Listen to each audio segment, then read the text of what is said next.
Hello, this is Mrs. Gochin, the Media Specialist at William Annan Middle School. In this video, I will explain what a Works Cited page is and why it is an important piece of your research project. Let's begin.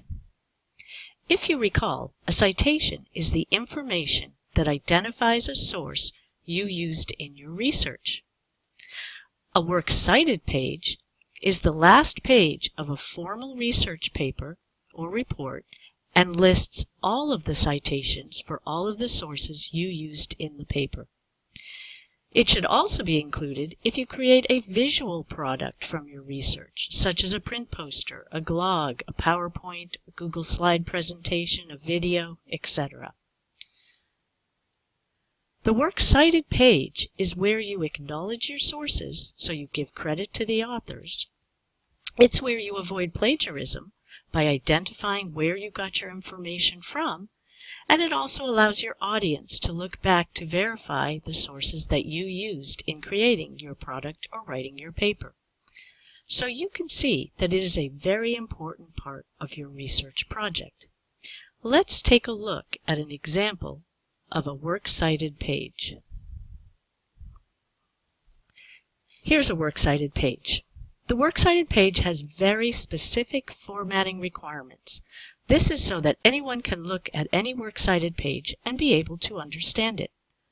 The format that we use in Bernard School District is called MLA. There are some other formats you may hear about, but MLA is the simplest one and the easiest to learn. Notice that the paper has the words Works Cited at the top center of the page with no bolding. You may also notice that the citations are in alphabetical order by the author's last name. This is a requirement of the Works Cited page. If there is a citation with no author, then the first few words of the title are used to place it in alphabetical order on the Works Cited page. This was done for the database article Gold right here. The whole page itself must also be double-spaced and in Times New Roman font size 12. Also, if a citation extends beyond one line, as this one does, the second line is indented 5 spaces to show that it continues. The format for each individual citation also follows specific MLA formatting requirements. The citation format depends on the type of source, so you will see differences between a book citation and a database article citation.